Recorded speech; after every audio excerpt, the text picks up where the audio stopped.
Wibi, lo tau nggak? Ada satu pemukiman di daerah Jakarta yang warganya tuh di sana sering banget ngeliat hantu. Dan hantunya itu tuh pakai seragam bidan, tapi hamil. Akhirnya gue nyoba cari tahu lah. Ternyata itu tuh ada backstory-nya. Jadi katanya si bidannya ini tuh semasa hidupnya dia tinggal di daerah sana. Terus dia tuh selingkuh sama laki-laki yang udah beristri dan punya 2 anak. Nah, usut punya usut, si bidan ini tuh hamil dan katanya selingkuhannya ini tuh nggak mau tanggung jawab. Udah nggak mau tanggung jawab, si cowoknya ini tuh sampai ngeguna-guna si bidan ini untuk digugurin lah kandungannya sampai keguguran gitu. Jadi dia ngiriminnya ini tuh pakai orang pintar dan katanya sih nggak berhasil. Sampai ada satu momen di mana si bidannya ini tuh dibawa sama selingkuhannya. Katanya sih mau ngecek ke kandungan, ke dokter kandungan. Dan dia tuh dibawa ke lahan kosong di daerah pemukiman situ. Terus dia tuh dihabisin nyawanya sama selingkuhannya ini. Dan akhirnya orang-orang di sana tuh nyebut itu sebagai hantu bidan bunting. Dan yang kalian mesti tahu, ceritanya ini tuh masih ada banyak lagi. Kayak gimana si cowoknya ini ngebunuh si bidan ini. Terus kesaksian-kesaksian orang di sana semasa si bidan ini tuh hidup sampai meninggal. Dan itu tuh semuanya bisa gue ceritain, tapi nggak mungkin 2-3 menit doang di sini. Pokoknya dari mulai hari ini sampai akhir Desember nanti, gue akan khusus ceritain tentang hantu bidan bunting di podcast Kariting setiap Kamis di Noise. Gue dapat cerita ini dari email kita, dan dia nyamarin nama dia sendiri sebagai Anjani. Jadi tiap tahun sebelum COVID, sekolahnya Anjani ini selalu ngadain karya wisata atau study tour, dan lokasinya selalu di Bali. Yang ikut biasanya anak kelas 7 yang baru ke kelas 8, berarti SMP ya. Nah setelah COVID, 2 tahun tuh nggak ada study tour. Akhirnya Anjani ini dapat buat study tour pas dia baru naik dari kelas 8 ke kelas 9, dan itu di tanggal 25 Juli 2022. Baru berarti? Baru kayak tahun lalu berarti. Awal-awal dia tuh happy banget karena ya dia tahu mau liburan ke Pulau Bali ya kan, bisa sekalian healing gitu katanya. Seharian perjalanan menuju Bali kurang lebih estimasinya 14 jam. Akhirnya dia sampai tuh di Bali. Anyway, sekolah dia di Jakarta, Bi? Di Jakarta, tapi dia nggak nyebutin sekolahnya di mana. Berarti dia naik bus sama teman-temannya. Nah betul. Sorenya sekitar jam 6-an, setelah dari pagi dia dan teman-teman sekolahnya itu jalan-jalan, akhirnya mereka tuh menuju hotel. Sesampai di hotel, langsung tuh mereka check-in. Nah, ini gue diwanti-wanti banget buat gak nyebutin nama hotelnya. Tapi pas gue cek, hotelnya ini lokasinya di daerah Sempidi, Badung, Bali. Tahu nggak lo? Awal pertama kali masuk hotelnya, jujur vibe hotel ini tuh emang agak kuno kata dia.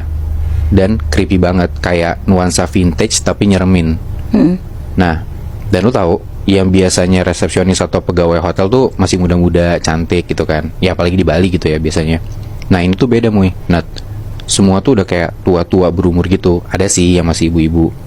Nah dia tuh di situ agak takut dan sedikit kaget pas dia masuk ngeliat kamarnya. Dari kasur, TV, meja, kursi, semua tuh kelihatan kayak udah barang lama gitu Nat. Apalagi lemarinya.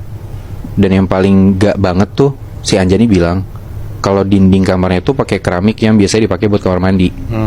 Jadi biasanya digunain kan buat pijakan alas gitu ya. Nah ini malah kayak dipasang di tembok, jadi kayak jijik banget gitu lah. Pokoknya ini hotel enggak banget, si Anjani bilang. Nah yang paling menjijikan lagi, kata si Anjani ini, waktu dia ngeliat Instagram story temennya dia di kamarnya di hotel yang sama, itu dia nemu kecoa 6 biji. Kayak lu bayangin sebanyak apa itu kan. Nah tapi besokan harinya, waktu dia mau mandi dan kondisinya tuh udah mau nutup pintu toiletnya setengah, dia tuh ngeliat ada kecoa. Jadi kayak ya dia sontak kaget dan gak berani mandi. Akhirnya dia mutusin buat mandi di kamar temennya. Ini berarti satu kamar satu orang, Bi? Enggak, satu kamar tuh berempat Udah tuh gara-gara ya kamar mandi gak bisa, dia mandi di tempat temennya. Udah selesai dia balik lagi ke kamar.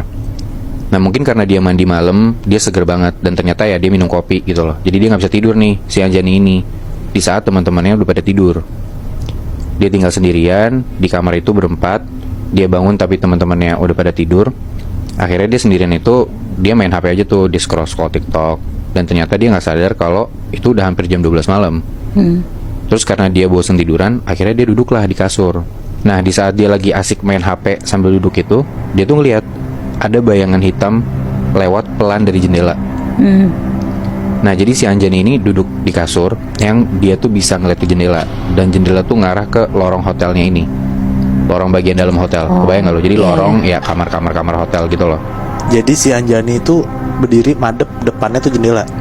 Dia duduk di kasur, tapi dia ngadep ke jendela dan jendelanya itu langsung ke lorong hotel. Oh, oke. Gitu loh. Nah di situ kondisi kamarnya tuh lampunya mati dan bagian lorong tuh remang-remang. Shock dong dia ngelihat bayangan kayak gitu kan. Nah sekarang gue mau cerita tentang satu tempat angker yang terjadi karena ada pembunuhan di sana. Tapi gue mau ceritainnya dari awal banget, pas awal mula terjadi pembunuhan. Ada satu sekolah di daerah Jawa Barat yang nggak bisa gue sebutin namanya dan tempat persisnya pun di mana juga nggak bisa gue sebutin. Dan gue dapat cerita ini, katanya kalau sekolahnya itu sampai sekarang angker karena dulunya ada pembunuhan yang menewaskan 3 orang. Nah waktu pas kejadian itu juga tempat ini belum jadi sekolah. Dulu tuh jadi pabrik gitulah bentukannya. Ada satu orang, namanya kita samarin jadi Wisnu, umurnya 35 tahun. Dia itu membunuh 3 orang dalam satu malam.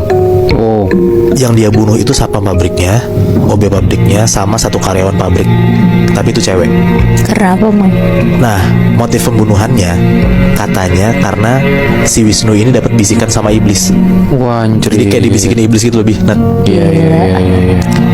iya percaya nggak percaya kan sebenarnya. Tapi lu sering banget kan denger kalau misalnya orang ngelakuin sesuatu, apalagi pembunuhan, alasannya karena dibisikin sama sosok misterius atau iblis gitu ya nggak sih? Iya benar.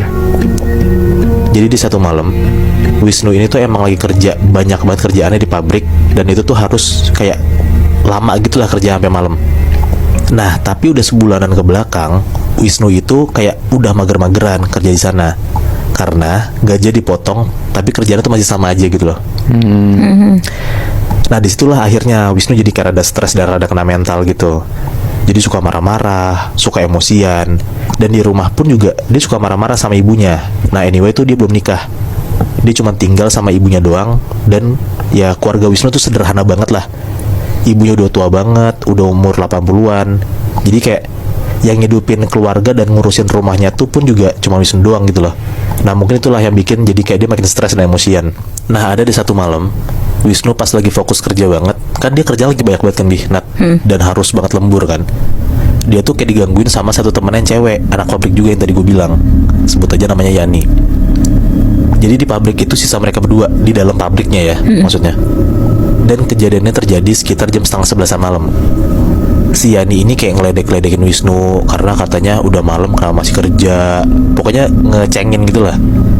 Nah posisinya Yani ini kayak di atas Wisnu gitu nah titlenya. Sebenarnya Yani niatnya emang cuma bercanda. Jadi kayak ice breaking aja biar Wisnu tuh gak stres-stres banget lah karena dia kerja sampai malam. Niatnya tuh bercanda lah intinya.